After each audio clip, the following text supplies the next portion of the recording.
कचरा।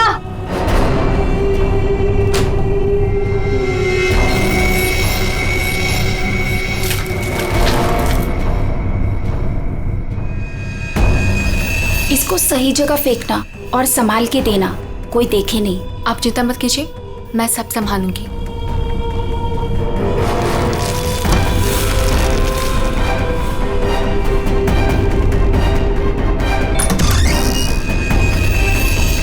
जल्दी दो। कौन है बेटा? कोई नहीं माँ, कचरा वाली थी।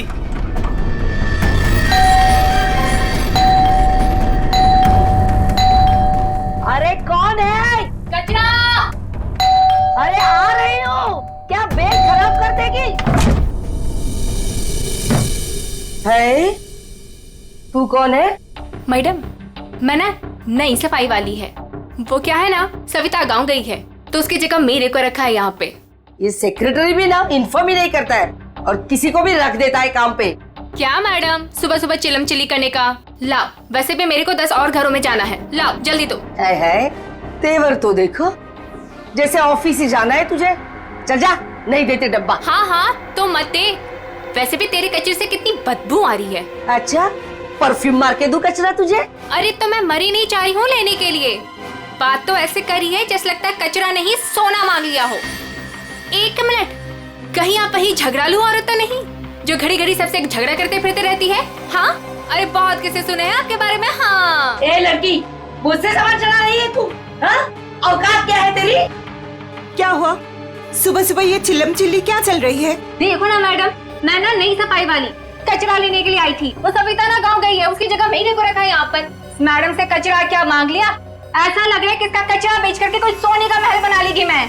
बाबा रे बाबा, कितना झगड़ा करती है ये। ओह, तो इसमें कौन सी नई बात है? सबके साथ झगड़ा करना इनकी पुरानी आदत है। आ गई होशियारी झाड़ने। ए सुन, हमारे फटे में टाउन मत अड़ा। Mind your own business. चल, देख रहे हो ना कैसे झगड़ा कर रही है ये। वाह वाह, बड़ी आई। Mind your own business. पहले अपने माइंड का इलाज कराओ। सबके नाक में दम करके रखा है अपने रोज के झगड़ों की वजह से। भाभी जी please, I am sorry, I am really sorry. आप अंदर जाइए। शोभा, अंदर जाओ।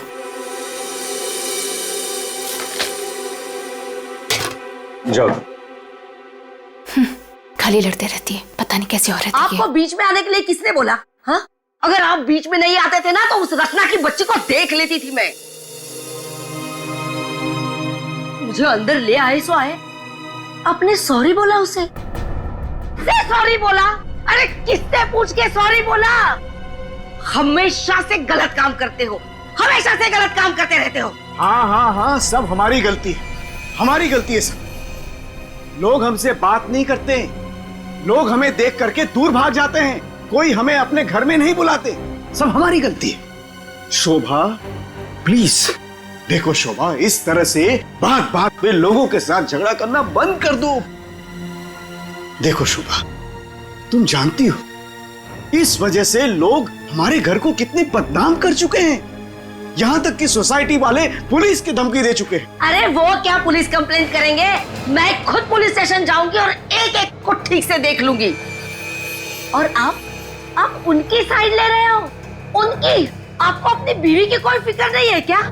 हाँ, मैं तो हूँ ही ऐसी, झगड़ालू हूँ। मैंने सबकी नींद हराम करके रखी है। और ये बिल्डिंग वाले, ये तो संत महात्मा है ना। बहू, वो लोग भी गलत हो सकते हैं, लेकिन लोगों से बात करने का एक अलग ही तरीका होता है। आइए आइए, पधारिए। अरे मैं तो वही सोच रही थी कि अब तक आप कैसे नहीं पधारी अपने लाडले की तरफदारी करने के लिए। देखिए माँ जी, एक तो वैसे भी इन्होंने आपको मेरे मत्थे मड़ा है, वो भी मुझसे पूछे बिना। मेहमान बनकर आई हो तो मेहमान बनकर रहो घर में। शोभा, माँ से इस तरह से बात नहीं किया करते। तो आप कहो ना अपनी माँ से कि मुझसे बात ही ना करे। अरे पूरा दिन इनकी सेवा करती रहती हूँ, फिर भी ये सब सुनना पड़ता है। बस मॉम बस, सुबह सुबह दिमाग खराब करके रख दिया है। और अब दादी और डैड से कैसे बात कर रहे हो? क्या ये घर दादी का नहीं है? चुप कर, बदतमीज लड़की। बड़ों के बीच में बात करने से अच्छा है कि तुम अपनी पढ़ाई करो। पर तुम कहाँ पढ़ाई करती हो? पूरा दिन इस मोबाइल और लैपटॉप में घुसी रहती हो। ये किसकी फोटो है? कौन है ये लड़का? तेरा बॉयफ्रेंड तो नहीं है?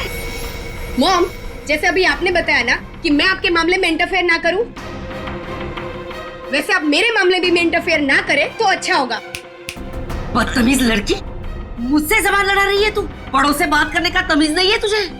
अगर मुझसे जबान लड़ाई ना तो याद रखना। हाँ, क्या कर लोगे आप? हाँ, क्या कर लोगे? जैसे भैया को इस घर से निकाल दिया, वैसे मुझे भी निकाल दोगे? हाँ काव्या! मॉम, शोभा, बस बहुत हो गया। ऐसे किसी जवान लड़की से बर्ताव नहीं किया जाता। माँ, तुम्हें मंदिर जाने में देर हो रहा है ना? तो चलो मैं तुम्हें मंदिर छोड़ देता हूँ। काव्या, तुम्हें कॉलेज जाना है ना? चलो मैं तुम्हें ड्रॉप करता हूँ। चलो जल्दी चलो। तुझे तो मैं देख ही लूंगी। बहुत बदतमीज होने लगी है आजकल।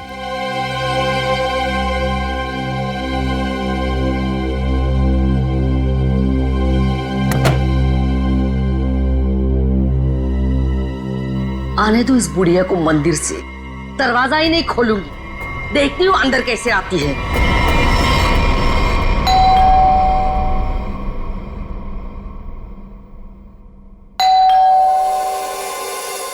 शोभा, दरवाजा क्यों नहीं खोल रही हो? शोभा, क्या हुआ माँ जी? आपने शोभा को कहीं जाते हुए देखा है क्या? क्या हुआ माँ जी? रचना, तूने शोभा को कहीं देखा है क्या? माँ जी, मेरे इतने भी बुरे दिन नहीं है कि मैं उनको देखूं। पता नहीं उसमें भी उनको कोई प्रॉब्लम हो जाए। पर हुआ क्या? शोभा दरवाजा नहीं खोल रही है। अब सर आप जाके सेक्रेटरी को बुला के लाइए ना प्लीज। अभी बुलाता हूँ। शायद वो बाथरूम में नहा रही हो। इतनी देर से नहा रही है? शायद अपना पाप धो रही होगी। माँ जी, आपके पास घर की दूसरी चाबी होगी ना? नहीं है। एक मिनट माँ जी, मैं आपके बेटे मनीष को फोन करता हूँ। हटिए हटिए।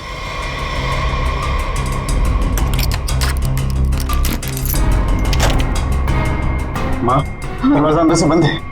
अंदर से कैसे बंद है?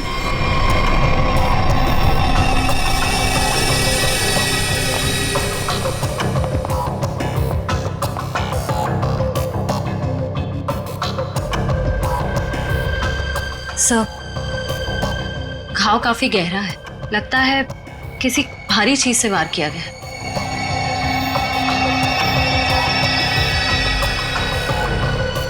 सर, हो सकता है कोई एक्सीडेंट हो। इनका पैर फिसला और किसी चीज से टकरा के गिर गई। हाँ, एक्सीडेंट हो सकता है। एक काम करो, घर में जितना सारा फर्नीचर है चेक करो, उसके कॉर्नर चेक करो फर्नीचर के, और फिर देखो कहीं पर नुकीली चीज है क्या, शायद उसी से टकराई हो। सर,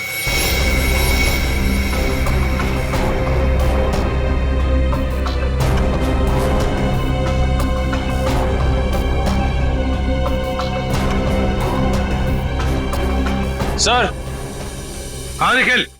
सर, सर टूटा हुआ बांस और सर इस पे खून भी लगा हुआ है। हाँ,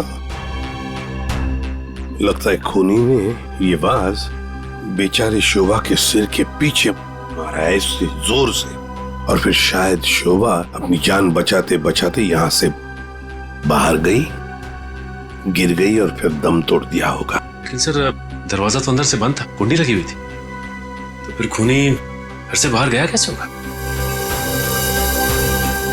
सर, हो सकता है बालकनी से चला गया। नहीं निखिल, इतनी ऊंचाई से कोई बाहर जा ही नहीं सकता है। सर, घर के बाहर सीसीटीवी कैमरा लगा हुआ है। बस तो फिर वो सीसीटीवी कैमरा का फुटेज और लॉबी के सीसीटीवी कैमरा का फुटेज सब देख लेते हैं।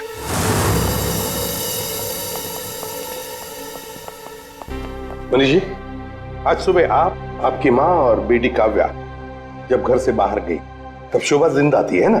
जी सर। मतलब शोभा जी का कत्ल हुआ सुबह 10:30 बजे के बाद में ही।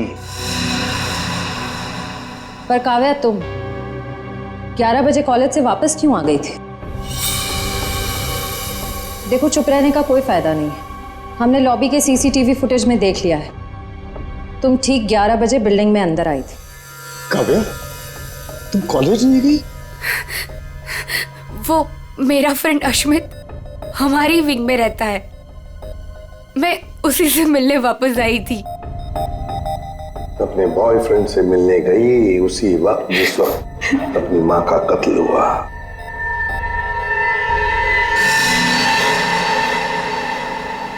तुम कौन हो? मैं रितेश। रितेश आपका बेटा? जी सर। पर तुम तो घर छोड़कर चले गए थे। जी वो मैं घर छोड़कर नहीं गया था, मुझे इनकी पत्नी ने घर से निकाल दिया था।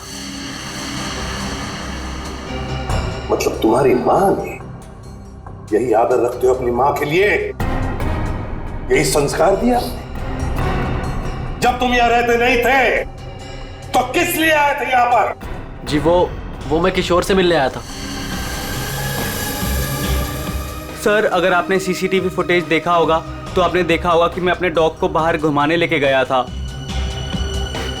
क्या बात है किशोर, जब ये रितेश तुम्हारे घर पे तुमसे मिलने आया तो तुम अपने घर से बाहर कुत्ता घुमाने निकल गए? हाँ? सर वो हमेशा आता जाता रहता है, पर इसमें प्रॉब्लम क्या है? प्रॉब्लम है शोभा जी का कत्ल हुआ है, समझे? चलो तुम सबकी बातें मान ली, बच्चे बिल्डिंग में आए अपने दोस्तों से मिलने, मगर घर नहीं गए। बिल्डिंग के अंदर बाहर लोग आते जाते रहे, और शोभा जी के घर के बाहर कोई नहीं आया। काश अगर कोई भी, एक भी शोभा जी से मिलने जाता तो शायद आज बेचारी मासूम शोभा बच जाती। सर वो कोई बेचारी औरत नहीं थी, जैसी औरत थी उसके साथ वैसा ही हुआ।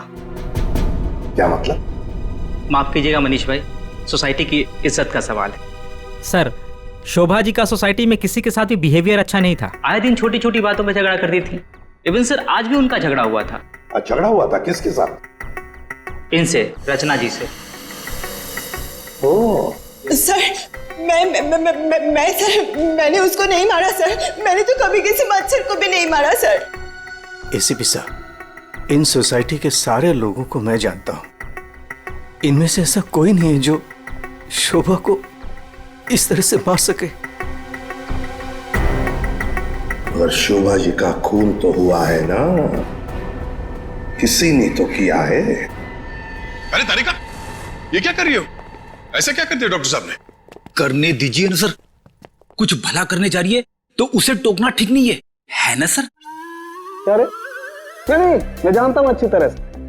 जिस दिन मैं वहां पर लाशों की जगह लेटा हुआ होऊंगा ना, तुम लोग सबको मिठाई बांटने वाले हो, जानता हूं मैं तुम्हारे सारे इरादों के गुब्बारों को उड़ने से पहले ही फोड़ करके दम लूंगा, समझे?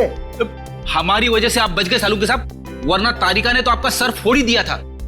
अरे मैं तो सिर्फ इनायत कर रही थी। अच्छा, सालू के साहब का सर फोड़ने का? जी नहीं, इस औरत के सर पे किस चीज से बहुत जोर से मारा गया है जिससे इसकी मौत हो गई, ये पता लगाने के लिए। देख सालुंखे, किस चीज से मारा ये तो हमें पता है, यही मर्डर वेपन है। हाँ, इस पे तो हमें इनका खून भी मिला था जो उस वक्त तक सूखा भी नहीं था। ये लो, बहुत बढ़िया। हाँ? जो भी वहां पर मिला उस पर भरोसा करके आगे सीधे आना, कमाल है, बिना अपना दिमाग लड़ाए। तारिका, कई बार मैं सोचता हूँ अगर हम नहीं होते तो इन लोगों का बेचारों का होता क्या है? ये बात हमें क्राइम सीन पर मिला है, अगर इससे नहीं मारा गया तो फिर इस पर खून कहां से आ गया? क्या अपने आप चल के आ गया है? ये मैं नहीं जानता हूँ, लेकिन हाँ ये मैं जरूर जानता हूँ कि ये मर्डर वेपन नहीं। डॉक्टर साहब, आप इतने कॉन्फिडेंस के साथ कैसे कह सकते हैं? हाँ, अब आए पॉइंट पर। तो सुनो, इस औरत की मौत हुई है खोपड़ी की हड्डी टूट जाने की वजह से, और हड्डी टूटी नहीं, चकनाचूर हो गई। और ऐसा तभी हो सकता है जब जबरदस्त तरीके से इस पर वार किया गया, बहुत ज्यादा इंपैक्ट की जरूरत होती है। और इस वार से कितनी भी जोर से क्यों ना मारा गया, हड्डी इस तरह से चकनाचूर नहीं हो सकती। अगर इनका खून इस वार से नहीं हुआ है तो फिर किस चीज से हुआ है? बहुत भारी चीज से इसके सर पे वार किया गया है। बहुत भारी चीज से? तो फिर सालुंखे, हमें वहां क्राइम सीन पर इसके अलावा और कोई भारी चीज नहीं मिली, समझे? दया, इसके पास और कोई जवाब नहीं है, हमारा टाइम बर्बाद कर रहा है। चलो। एक मिनट, मैं टाइम बर्बाद कर रहा हूँ? हाँ। मैं डॉक्टर सालू के तुम लोगों का टाइम बर्बाद कर रहा है? हाँ। ठीक है, तो मैं खुद वहां क्राइम स्पॉट पे जाकर के ये थ्योरी प्रूव करके दिखाऊंगा बॉस। तब पता लगेगा कौन टाइम बर्बाद कर रहा है, मैं या तुम खुद अपना टाइम बर्बाद करो। तारिका मेरे बैग, अरे बैग दो ना तुम यार, मैं बताता हूँ इन्हें कौन टाइम बर्बाद कर रहा है। Fast quick. सब अभी बता दो, मैं टाइम बर्बाद कर रहा हूँ। सालून के साथ तो कोयले के इंजन की तरह धुआं उड़ाते हुए चले गए। गुस्सा हो गए क्या? हाँ, तुम्हारी वजह से। अब आएगा मजा।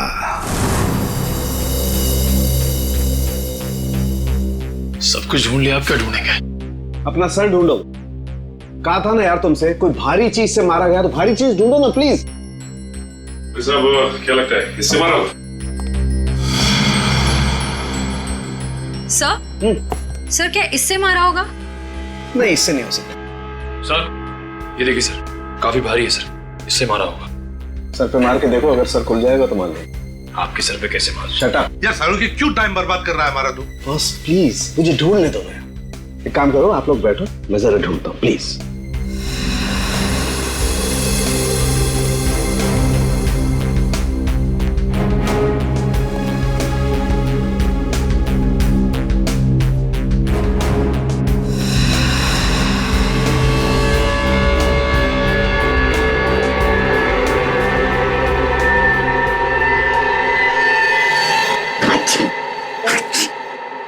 पूरी दुनिया में सर्दी फैलाएगा। ओए, अरे यार क्या हो गया?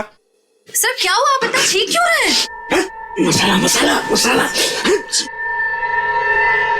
हाँ सर, चारों तरफ मसाला गिरा हुआ है और यहाँ पे निशान भी है।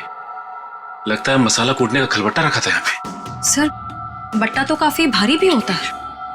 एक काम करो, आसपास जितने भी घर हैं, सारे के सारे घर चेक करो। श्रेया, दादी माँ को लेकर आओ।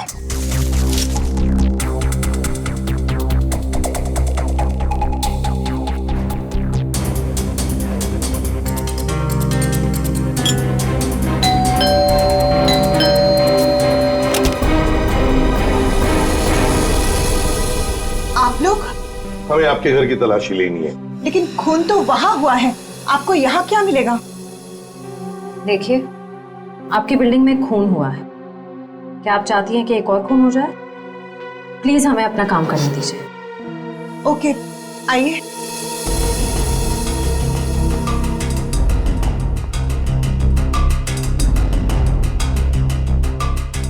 शोभा भी ना मरने के बाद भी मेरी पीछा नहीं छोड़ेगी।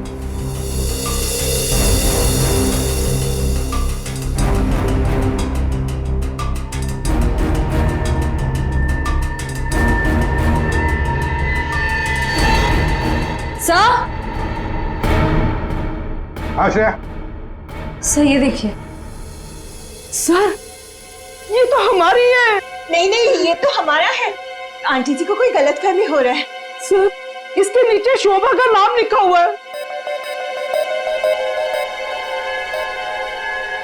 शोभा? तो क्या आपने इन्हें ये दिया था? नहीं सर, आज सुबह तक तो ये हमारे पास ही था। तो फिर यहाँ कैसे? जरा चेक कर लिया।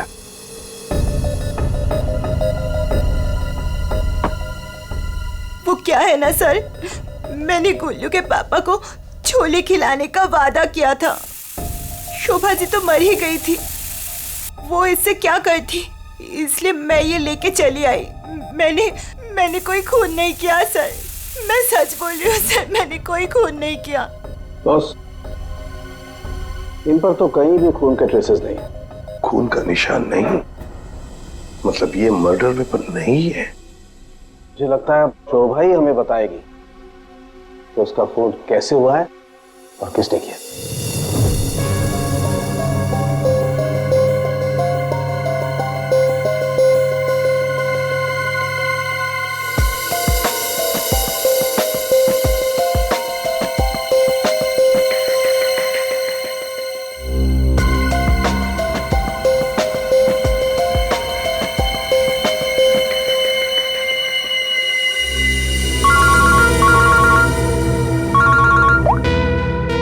आसान के बोल। अच्छा, गेरू मिट्टी। अच्छा ठीक है सचिन, मर्डर वेपन का पता चल गया है। और वो क्या है सर? गमला। गमला? हाँ गमला। साळुंके को शोभा के कान में गेरू मिट्टी के कुछ अंश मिले। गेरू मिट्टी जो गमले में इस्तेमाल होती है। सर हमें शोभा के घर में एक भी फ्लावर पॉट नहीं मिला। देखते हैं।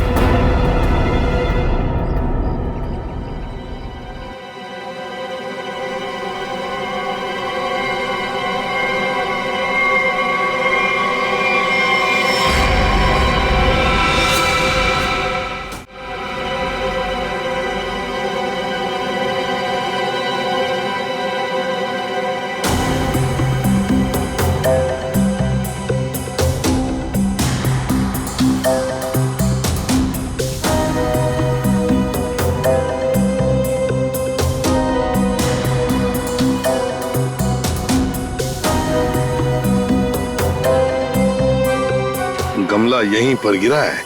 पर सर गमला गया कहाँ? हो सकता है किसी ने साफ कर दिया हो ताकि कोई सुराग न बचे, लेकिन मौत हुई है इस गमले की वजह से ही। लेकिन सर ऐसा कैसे हो सकता है? घर के बाहर लगे सीसीटीवी फुटेज में तो हमने किसी को कमरे के अंदर जाते देखा नहीं। तो फिर शोभा जी के सर पे गमला मारा किसने होगा?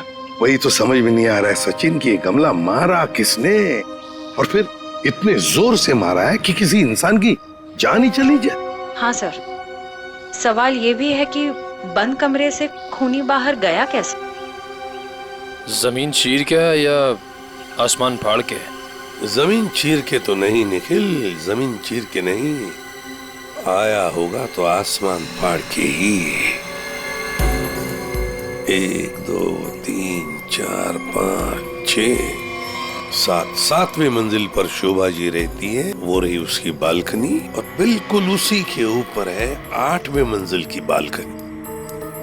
चलो चलकर देखते हैं।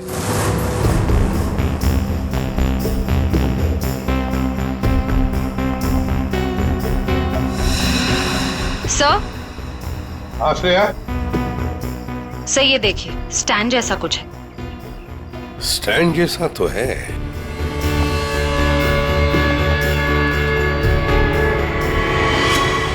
श्रेया, इस गमले का ही स्टैंड है।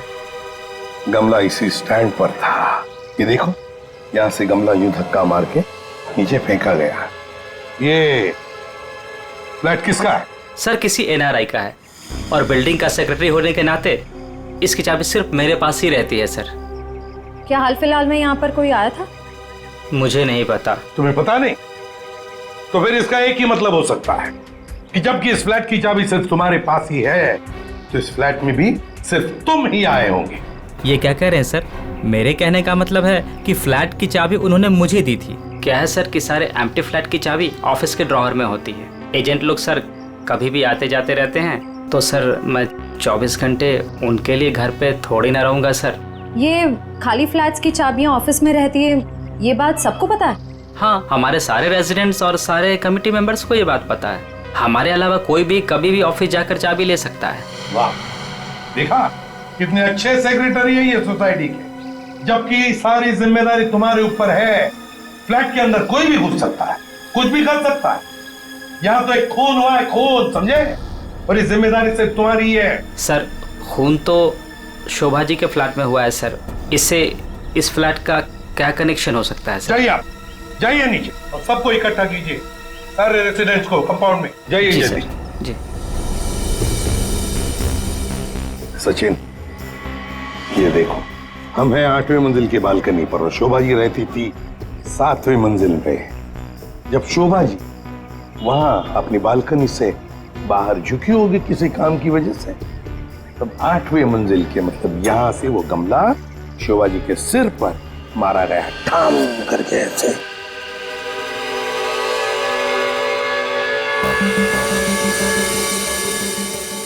भगवान का लाख लाख शुक्र है, वरना आज तो मसाला कूटने के चक्कर में मेरी कुटाई हो जाती उन सीआईडी वालों के हाथों। इसीलिए छोले को मारो गोली, ये लौकी खिला दूंगी गुल्लू के पापा को। ओह गॉड!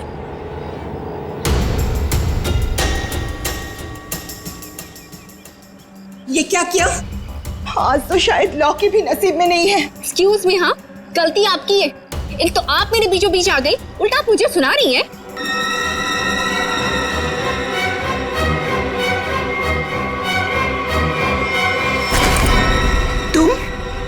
तुमको तो मैंने कहीं देखा है। देखिए, आपका जो कुछ भी नुकसान हुआ है उसके लिए आई एम सॉरी। मैं थोड़ी जल्दी में हूँ। रुक रुक, तुम वही सफाई करने वाली हो ना? अरे छोड़ मेरे हाथ। तेरी वजह से वो शोभा मेरे ऊपर राशन पानी लेके चढ़ गई थी। कौन शोभा? कैसा राशन पानी? मैं कुछ भी नहीं जानती। Excuse me. अरे स्क्वीज तो तेरी आज मैं करूंगी। तेरे जाने के बाद ही शोभा का कत्ल हुआ था। क्या? चल मेरे साथ सीआईडी के पास चल। चल चल। हमें उस चीज का पता चल गया है जिससे शोभा जी का खून हुआ है। एसीपी साहब, क्या आप मुझे बता सकते हैं वो कौन सी चीज है जिससे मेरी पत्नी का खून हुआ? Flower pot. Flower pot? जी हाँ, फ्लावर पॉट। बिल्डिंग के 8वें मंजिल पर जो फ्लैट बंद पड़ा है उसके बालकनी के ऊपर रखा गया था ये फ्लावर पॉट और ऊपर से शोभा जी के सिर पर मारा गया। Flower pot. किसने किया ये सब? मुझे नाम बताइए जिसने मेरे परिवार को हमसे छीन लिया। बताइए एसीपी साहब, कौन है वो? ये तो कहना पड़ेगा कि बड़ा चालाक खूनी है ये। बहुत अच्छी तरह से प्लानिंग की थी, लेकिन भूल गया कि कोई भी कातिल कितना भी चाहे चालाक क्यों ना हो, कोई ना कोई गलती तो कर ही जाता है। जानना चाहते हो कौन है वो खूनी? आप में से ही कोई है, आप में से। ये सफाई करने वाली है। आज सुबह जब शोभा का खून हुआ था उससे पहले मैंने इसको बात करते हुए देखा था। अभी भेस बदलकर भाग रही थी। देखिए, मुझे नहीं पता कि ये औरत कब से क्या बकवास किए जा रही है। मैं तो यहाँ पर पहली बार आई हूँ।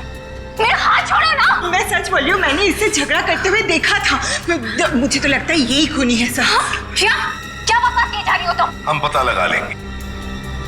जरा देखिए इस लड़की को और बताइए, क्या आप में से किसी ने इसको देखा है आज सुबह? हाँ सर, मैंने देखा इस लड़की को। सर, ये वही लड़की है जो आज सुबह में शोभा जी के साथ लड़ रही थी। रुक, कहाँ भाग रही है?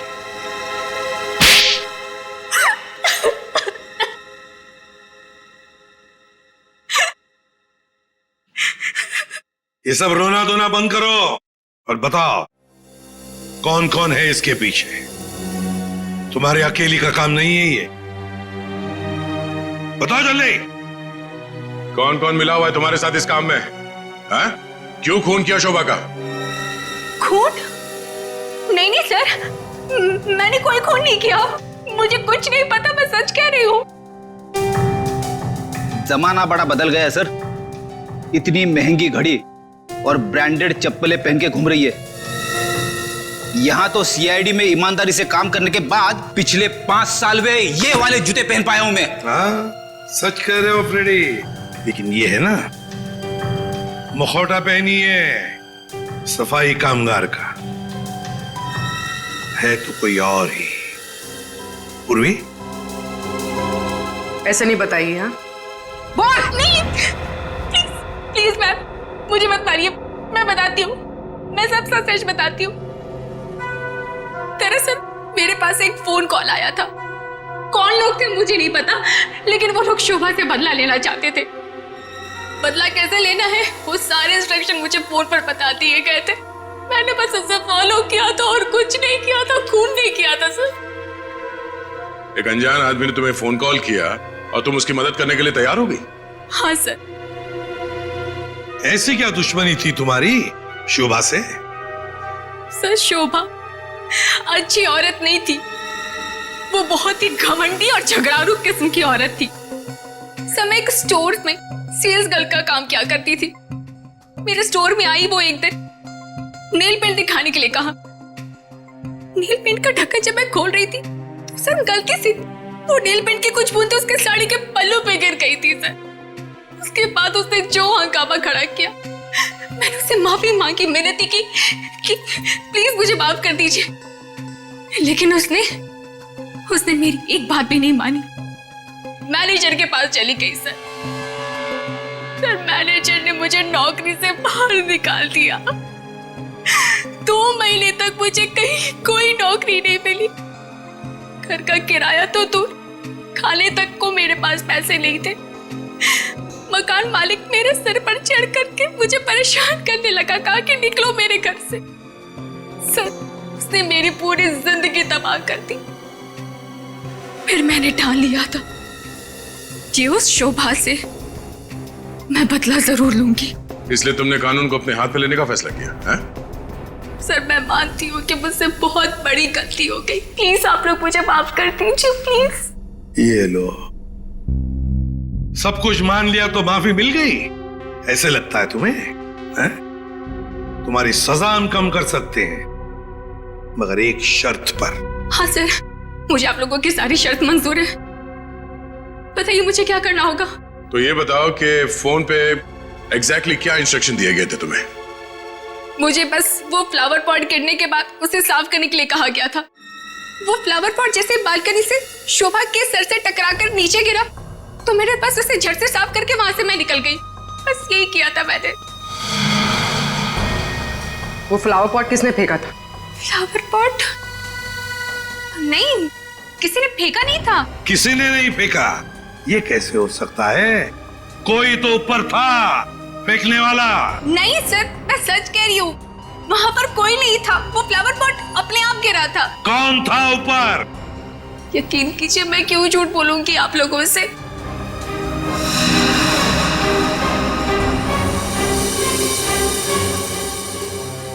निखिल, पता लगा किसका फोन आया था शीला को इंस्ट्रक्शंस देने के लिए? सर, टूटे हुए फ्लावर पॉट के टुकड़े अच्छी तरह से देखो।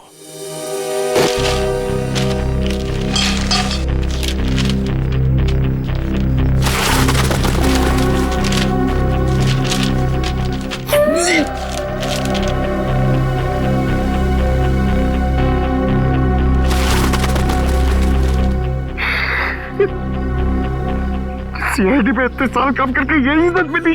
क्या हुआ पंकज सर? कोई इज्जत चाहिए आपको? नहीं, वो सर, इसमें सिर्फ सड़ा हुआ कचरा है सर, और कुछ भी नहीं है सर। यहाँ पे थोड़ी देर और खड़ा रहा ना तो मैं बदबू के मारे शहीद हो जाऊंगा सर। कुछ नहीं होगा तुम्हें, काम पे ध्यान दो।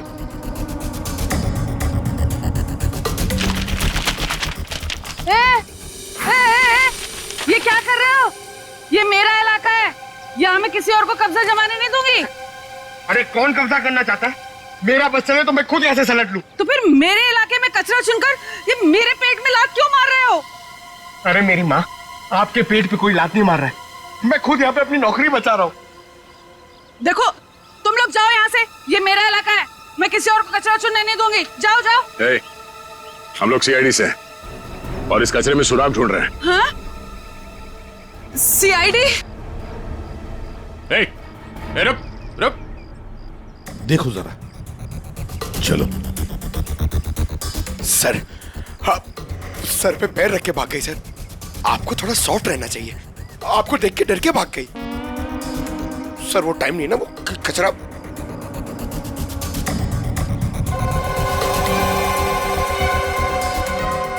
सर, हाँ? ये देखिए, ये कुछ गमले के टुकड़े मिले हैं।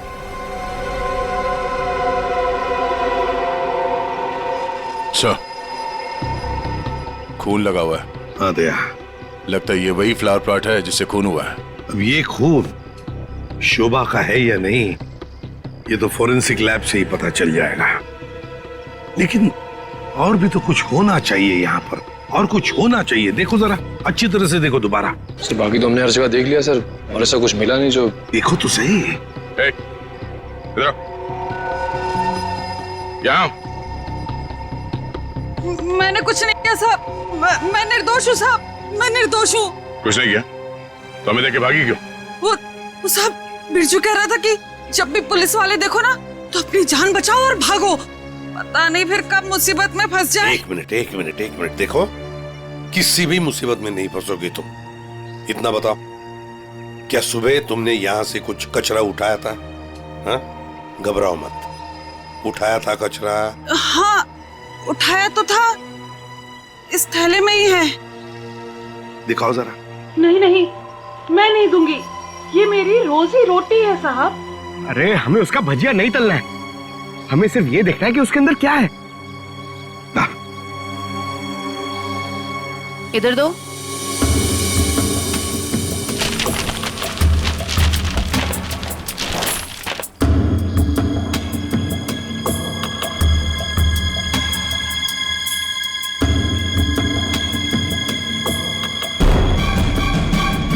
खिलौने का बॉक्स है सर, एड्रेस भी लिखा हुआ है। ओह, तो ये है खूनी।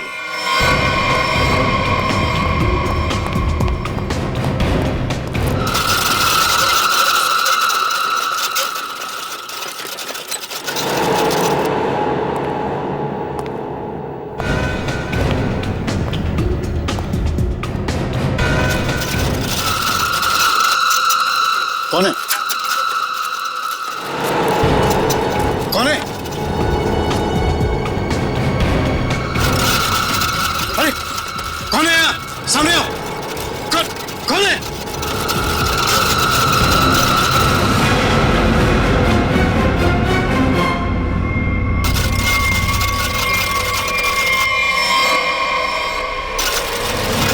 मनीष बाबू,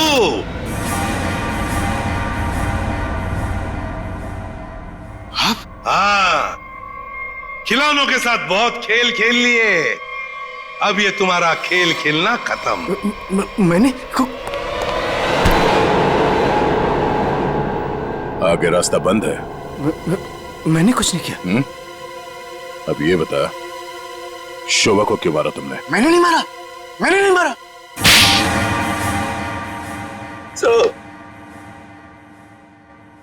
शोभा एक झगड़ालू औरत थी साहब, झगड़ालू औरत।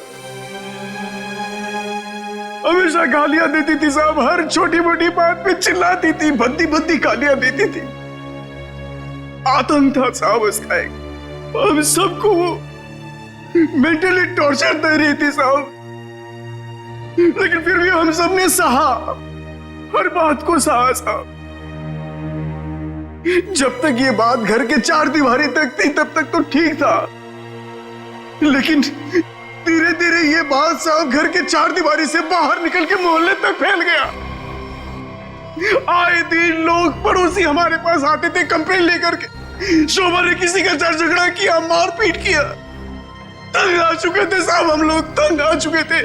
फिर भी हमने शोभा को समझाने की कोशिश की, मगर वो नहीं समझती थी, नहीं समझती थी साहब। हमने तो थक के छोड़ दिया था ये सोचना कि उसे समझाना रोकना हमारे लिए मुमकिन ही नहीं है साहब। बस सिर्फ इसी वजह से तुम लोगों ने उसकी जान ले ली? तो और क्या करता, और क्या करता साहब, बताइए आप मुझे। सोसाइटी वालों ने उसे तंग आकर के हमें नोटिस दिया घर खाली करने के लिए। अगर हम घर खाली नहीं करते इस सूरत में वो हमें पुलिस की धमकी दी। अगर ऐसा था तो डिवोर्स दे देते उसे मारने की क्या जरूरत थी? उसकी भी कोशिश की थी साहब, मैंने, मगर उसने मुझे धमकी दी थी कि अगर मैंने उसे डिवोर्स दिया तो वो मुझे कोर्ट में घसीट के ले जाएगी। मेरे ऊपर डोमेस्टिक वायलेंस का इल्जाम लगाकर वो मेरे ऊपर केस करने वाली थी साहब। मैं मजबूर था, कुछ नहीं कर पाया साहब। रितेश, शोभा तो तुम्हारी माँ थी ना? सर, माँ का प्यार इस दुनिया में सबसे बड़ा प्यार होता है सर, पर वो तो सिर्फ अपने आप से प्यार करती थी सर। उसकी जरूरतें, उसका घमंड सिर्फ उसके लिए ही था सर। इस वजह से जब उसे मेरे और मेरी गर्लफ्रेंड वानी के बारे में पता चला तो उसने इंसल्ट करके मुझे घर से बाहर निकाल दिया सर। और इसलिए जिस माँ ने तुम्हें जन्म दिया उसे ही मौत की नींद सुला दी तुमने, सिर्फ अपने खुशियों के लिए। हा? एक दिन रितेश मेरे पास आया एक सुझाव लेकर। उसने कहा कि पापा, अगर हमारी जिंदगी में शांति और चैन चाहिए तो शोभा की जिंदगी खत्म करनी होगी। और इसके लिए तुमने अपने पड़ोसी किशोर और नवीन की मदद ली, जो शोभा के दुश्मन थे उसके बर्ताव की वजह से। हाँ? सिर्फ इनको ही नहीं दया, इन्होंने बाकी सारे लोगों से भी कांटेक्ट किया जिनका कोई न कोई झगड़ा था शोभा के साथ। उन सबको अपने प्लान में शामिल कर लिया, शोभा को मारने के प्लान में। शीला के बारे में तुम्हें कैसे पता चला?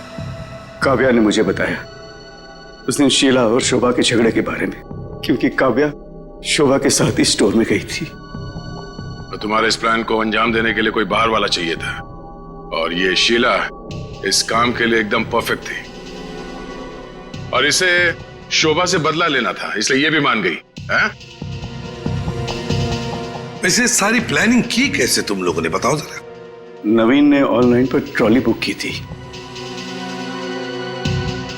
डिलीवरी होने के बाद वो ट्रॉली और रिमोट वाणी को दिया था। वाणी पेशे से इंजीनियर है साहब। वो ट्रॉली और गमले को किस तरह से रखना है इसकी प्लानिंग उसी ने की थी, और फिर वो ट्रॉली और रिमोट लाके किशोर को दे दिया, और फिर काव्या और रितेश ने मिलकर वो गमले और ट्रॉली को ऊपर बैल्कनी में सेट कर दिया। तुम्हें कैसे पता चला कि ये शोभा बालकनी में किस वक्त आने वाली, कितने बजे? साहब हर रोज सुबह 10 बजे एक भाजी वाला ठेला लेकर के हमारे बिल्डिंग के नीचे आता है, और शोभा उस पर बैल्कनी में खड़े होकर के खड़ी खोटी सुनाती थी साहब, चिल्लाती थी, झगड़ती थी उससे। बस मुझे उसी मौके का इंतजार था।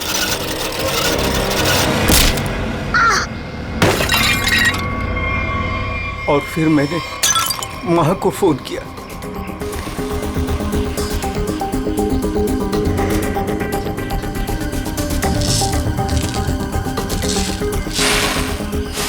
कभी एक बार भी नहीं सोचा कि शोभा के ऐसे स्वभाव के पीछे कोई वजह हो, कोई कारण हो सकता है उसे कोई दिमागी बीमारी हो जिसका इलाज हो सके? नहीं सोचा। तुम सब ने सिर्फ अपने ही बारे में सोचा, तंग आ गए उसके स्वभाव से, इलाज नहीं किया उसका, बस जान ले ली उसकी। कानून तुम सबको कड़ी से कड़ी सजा देगा।